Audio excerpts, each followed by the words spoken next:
Human health and disease. Hello students, कैसे हैं आप सब। जैसा कि मैंने आप सभी से वादा किया था कि 1 डे 1 चैप्टर सीरीज चलेगी, यानी एक दिन में एक चैप्टर आपको करवाया जाएगा। 10 से 15 मिनट के अंदर वो चैप्टर कंप्लीट करवा दिया जाएगा in the form of one liners हम बोल सकते हैं। और उसके बाद उसी चैप्टर के 40 सालों के PYQs करवाए जाएंगे। तो उसी सीरीज के अंदर आज हम लेकर आए हैं एक और chapter, human health and disease. Very important chapter. देरी न करते हुए शुरू करते हैं। हेलो नमस्ते, I am Deepali Goyal.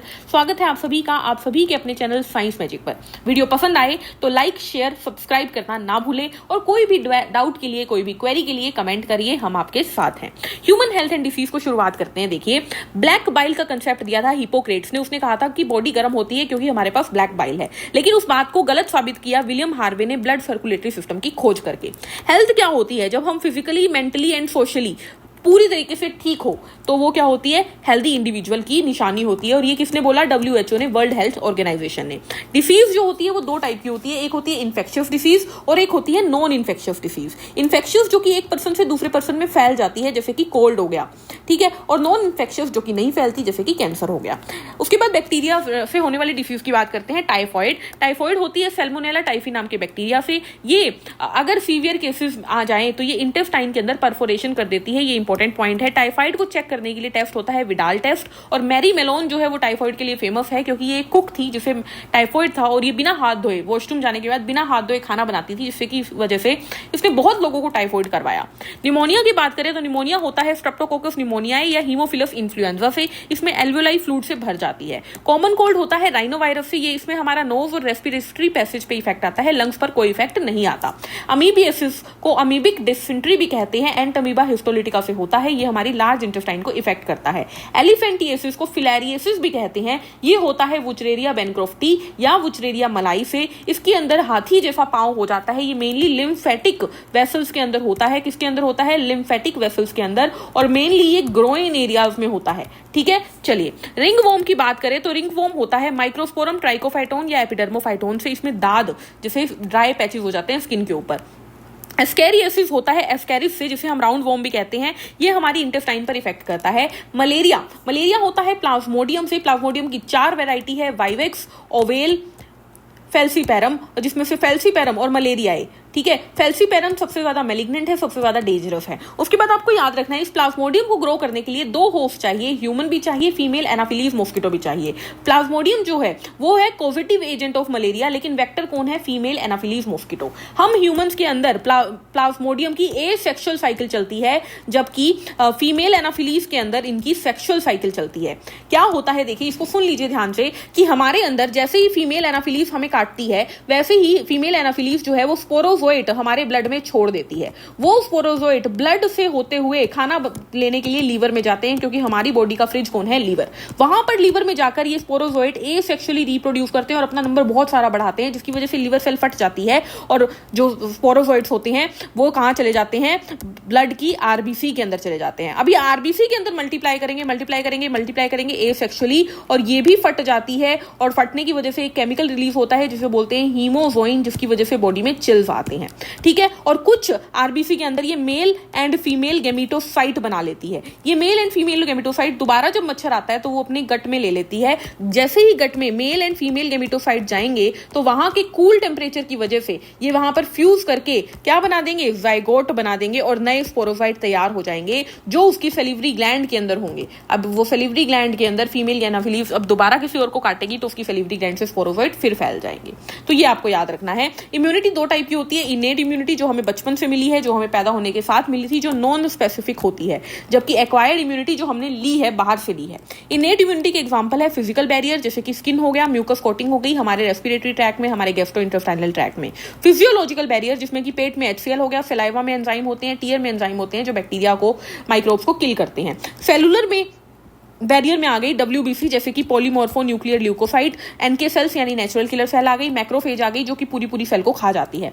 Cytokine barriers, इसमें इंटरफेरोन आ गए जो कि प्रोटीन होते हैं, कुछ केमिकल होते हैं जो कि एक सेल मान लो कोई खराब हो गई तो इसमें से कुछ केमिकल निकलेंगे जिन्हें बोलते हैं इंटरफेरोन। ये क्या करते हैं? पड़ोसी सेल को बता देते हैं कि भैया ये सेल खराब हो गई, इससे दूर रहो, ठीक है। तो एक तरीके से बाकियों को जागरूक करते हैं। एक्वायर्ड इम्यूनिटी की बात करें तो इसके अंदर 2 टाइप के रिस्पॉन्स जनरेट होते हैं, primary response, secondary response. Primary response होता है जो जब पहली बार कोई पैथोजन हमारी बॉडी में एंटर करता है तो स्लो जो रिस्पॉन्स होता है वो होता है प्राइमरी रिस्पॉन्स। सेकेंडरी रिस्पॉन्स होता है फास्ट, जो दोबारा वही पैथोजन जब एंटर करता है तो हमारी बॉडी में एंटीबॉडी ऑलरेडी प्रेजेंट है, वो है सेकेंडरी रिस्पॉन्स। इन दोनों को करवाता कौन है? तो बी लिम्फोसाइट और टी लिम्फोसाइट क्या करते हैं, जैसे ही कोई पैथोजन एंटर करता है तो बी लिम्फोसाइट एंटीबॉडी बनाती है, टी लिम्फोसाइट एक तो एंटीबॉडी बनाने में बी लिम्फोसाइट की मदद करती है, साथ ही साथ में किलर टी सेल बना देती है जो कि सेल मीडिएटेड इम्यूनिटी देती है। ठीक है, एंटीबॉडी की बात करें तो एंटीबॉडी के अंदर 4 पेप्टाइड की चेन होती है, 2 हैवी चेन, 2 लाइट चेन, जिसकी वजह से इसे H2L2 कहते हैं, जिनके बीच में 16 डाइसल्फाइड की लिंकेज होती है। 2 रीजन होते हैं, FC region, FAB region. This is the antibody. ध्यान से देखोगे तो ये क्या है, 2 हैवी चेन और ये क्या है, 2 लाइट चेन। ये क्या है, 16 डाइसल्फाइड लिंकेज, 5 ये 10, 11, 12, 13, 14, 15, 16। ये जो रीजन है इसे बोलते हैं फैब रीजन। ये पूरा रीजन क्या है, फैब रीजन। और इसके नीचे वाला ये क्या है, FC यानी कांस्टेंट रीजन। फैब रीजन को फैब रीजन क्यों कहते हैं, F नीचे AB, क्योंकि AB का मतलब है एंटीजन बाइंडिंग साइट। यहीं पर एंटीजन आके बाइंड करती है, तो आपको याद रखना है एंटीजन बाइंडिंग साइट एंटीबॉडी की यहाँ पे होती है। ठीक है, ये वेरिएबल रीजन होता है। एंटीबॉडी 5 टाइप की है, IgG, IgA, IgM, IgD, IgE। IgG जो है वो प्लेसेंटा को क्रॉस कर लेती है, मदर के अंदर, मदर टू फीटस जाती है। IgA कोलोस्ट्रम में होती है यानी मदर के मिल्क में होती है। IgM हैवीएस्ट एंटीबॉडी है। IgD बी लिम्फोसाइट को एक्टिवेट करती है और IgE इंपॉर्टेंट, ये एलर्जिक रिस्पॉन्स जनरेट करती है। वैक्सीनेशन क्या होता है, वैक्सीनेशन में हमारी बॉडी के अंदर वीक या इनएक्टिवेटेड पैथोजन डाले जाते हैं, जिसकी वजह से बॉडी जो है वो स्लोली उसकी एंटीबॉडी खुद तैयार कर ले और उसकी मेमोरी जनरेट कर ले। For example polio. इम्यूनाइजेशन में डायरेक्टली एंटीबॉडी दे दी जाती है, बॉडी को तैयार करने का मौका नहीं दिया जाता। जैसे कि स्नेक ने काट लिया तो एंटीवेनम डाल दिया, टेटनस का इंजेक्शन लगवा दिया अगर गिर गए तो, हम कोई लोहे से चोट लग गई तो। एलर्जी क्या होती है, आपको एलर्जी में याद रखना है जब किसी भी चीज के लिए हमारी बॉडी एग्जैजरेटेड रिस्पॉन्स दे दे, ओवर एक्टिंग करने लगे, हमारी बॉडी ओवर रिस्पॉन्स दे दे। वो चीज कुछ भी हो सकती है, मिट्टी हो सकती है, पोलन हो सकता है, कोई फैब्रिक हो सकता है, एनीथिंग। ठीक है, इसमें IgE एंटीबॉडी एक्टिव होती है, बॉडी में से सीरोटोनिन और हिस्टामाइन रिलीज हो जाता है, एंटी हिस्टामाइन और स्टेरॉइड्स दिए जाते हैं ताकि बॉडी नॉर्मल हो जाए। ऑटो इम्यूनिटी क्या होती है, जब बॉडी खुद की ही सेल पर अटैक कर दे उसे ऑटो इम्यूनिटी कहते हैं। इसमें एग्जांपल याद रखना है, rheumatoid arthritis is an auto immune disease. Lymphoid organ की बात करें तो लिम्फोइड ऑर्गन 2 टाइप की है, primary lymphoid organ, secondary lymphoid organ. Primary में आता है बोन मैरो और थाइमस। बोन मैरो जो है प्राइमरी लिम्फोइड ऑर्गन है, सबसे इंपॉर्टेंट लिम्फोइड ऑर्गन है। थाइमस के बारे में याद रखना है, ये हमारे चेस्ट रीजन में होती है एंड विद एज इसका साइज डिक्रीज होता जाता है क्योंकि ये हमें इम्यूनिटी प्रोवाइड करती है। सेकेंडरी में आ जाता है स्प्लीन जो कि ग्रेवयार्ड ऑफ RBC है, लिम्फ नोड, माल्ट यानी mucosa associated lymphoid tissue, body का मैक्सिमम पार्ट ये कवर करता है, Peyer's patches, appendix and tonsils. AIDS की बात करें तो पहली बार एड्स रिपोर्ट किया गया था 1981 में, HIV से होता है, एलाइफा टेस्ट डायग्नोस होता है, टी हेल्पर और मैक्रोफेज पे इफेक्ट करता है। ये क्या करता है, ये मैक्रोफेज के अंदर एड्स का जो RNA होता है वो छोड़ देता है मैक्रोफेज में। अब ये RNA रिवर्स ट्रांसक्रिप्टेज की मदद से DNA बनाता है और फिर हमारे न्यूक्लियस के थ्रू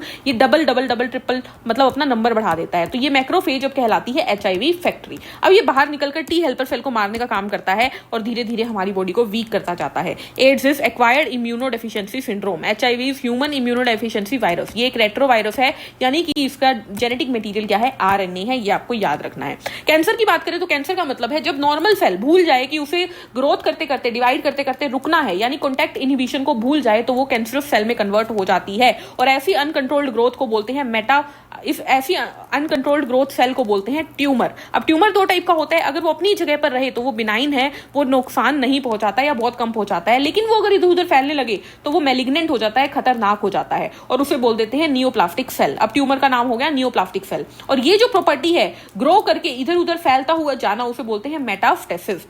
कैंसर क्यों होता है तो कार्सिनोजेंस की वजह से हो सकता है, इसमें फिजिकल, केमिकल, बायोलॉजिकल कोई भी एजेंट हो सकता है, यूवी रेडिएशन हो सकती है, वायरस की वजह से हो सकता है और कई बार हमारी नॉर्मल सेल ही कन्वर्ट हो जाती है कैंसर सेल के अंदर क्योंकि उसके जीन्स में कुछ चेंजेस आ जाते हैं। ठीक है, टबैको भी एक कैंसर का मतलब कार्सिनोजन है, केमिकल कार्सिनोजन है। डिटेक्शन ऑफ कैंसर के लिए होती है biopsy, histopathological study, CT scan होते हैं, रेडियोग्राफी होती है, MRI होती है और antibody against cancer specific antigens डाली जाती है। ट्रीटमेंट ऑफ कैंसर के लिए सर्जरी हो सकती है, रेडिएशन थेरेपी हो सकती है, इम्यूनोथेरेपी हो सकती है, रेडियोग्राफी, कीमोथेरेप्यूटिक ड्रग्स दे दो, अल्फा इंटरफेरोन्स दे दो जो कि इम्यून सिस्टम को एक्टिवेट कर देते हैं। ड्रग्स की बात कर लेते हैं। ड्रग्स 3 टाइप के हैं, ओपियोइड्स, कैनाबिनोइड्स, कोकाइलकेलॉइड्स। ओपियोइड के बारे में याद रखना है, ये इसके रिसेप्टर हमारे CNS में होते हैं, गैस्ट्रोइंटेस्टाइनल ट्रैक्ट में होते हैं। पोपी प्लांट जिसे हम पापावर सोमनीफेरम कहते हैं, उसकी लेटेक्स से निकलता है मोर्फिन और उसकी एसिटाइलेशन से बनता है हीरोइन। हीरोइन को स्मैक भी कहते हैं। ये व्हाइट कलर का ऑर्डरलेस यानी बिना स्मेल का बिटर क्रिस्टलाइन कंपाउंड होता है। ये डिप्रेसेंट होता है और हमारी बॉडी के फंक्शंस को स्लो कर देता है। कैनाबिनॉइड्स की बात करें तो इसके रिसेप्टर ब्रेन में होते हैं। ये कैनाबिस सटाइवा के इन्फ्लोरेसेंस से निकलता है, यानी लीव, फ्लावर टॉप, रेजिन, इन सब से निकलता है। ये जो है 3 टाइप 4 आपको याद रखने हैं, मरीजवाना, हशीश, चरस, गांजा। ये हमारे कार्डियोवास्कुलर सिस्टम पर इफेक्ट डालते हैं और ये ओरल इंजेक्शन या इनहेलेशन से लिए जाते हैं। कोका एल्कोलॉइड्स या कोकेन या कोक या क्रैक, ये कोका प्लांट एरिथ्रोजाइलम कोका से निकलता है, जो कि साउथ अमेरिका का है। इसे स्नोट करके लिया जाता है। इसका अगर एक्सेस कर लोगे तो हेलुसिनेशन हो जाता है। ये हमारे डोपामिन के ऊपर इफेक्ट डालता है सीधे सीधे, और ये हमारे सीएनएस के एक्शन को स्टिमुलेट कर देता है, जिसकी वजह से यूफोरिया की फीलिंग होती है और हमें लगता है वाओ व्हाट एन एनर्जी बढ़ जाती है। उसके बाद आपको याद रखना है एट्रोपा, बेलोडोना और धतूरा, ये दोनों भी हेलुसिनोजेनिक प्रॉपर्टी रखते हैं। बार्बिट्यूरेट, एम्फेटामाइंस, बेंजोडायजेपाइंस, ये तीनों उन पेशेंट्स को दिए जाते हैं जो डिप्रेशन का शिकार है या जिन्हें नींद नहीं आती, इंसोम्निया है। मॉर्फिन के बारे में याद रखना है कि ये इफेक्टिव सिडेटिव है, पेन किलर है, ये सर्जरी वाले पेशेंट्स को दी जाती है। अगर स्मोकिंग करोगे तो स्मोकिंग के अंदर टबैको होता है जो कि एक एल्केलॉइड है, और उसके अंदर होता है निकोटीन। निकोटीन क्या करता है, हमारी एड्रिनल ग्लैंड पे इफेक्ट डालता है और उसकी वजह से एड्रिनलिन और नॉन एड्रिनलिन रिलीज होता है, जिससे हमारा बीपी बढ़ जाता है, हार्ट रेट बढ़ जाता है और हम खुश फील करते हैं। ठीक है, तो ये आपको ध्यान रखना है। ये हो गया ड्रग्स का पार्ट। चैप्टर जो है ह्यूमन हेल्थ एंड डिसीज खत्म करवा दिया है 10 से 12 मिनट के अंदर। मिलेंगे नेक्स्ट वीडियो में इसके PYQ के साथ एंड किसी नए चैप्टर के साथ। तब तक के लिए हंसते रहिए, मुस्कुराते रहिए, खुद का ध्यान रखिए। Take care, thank you, bye bye.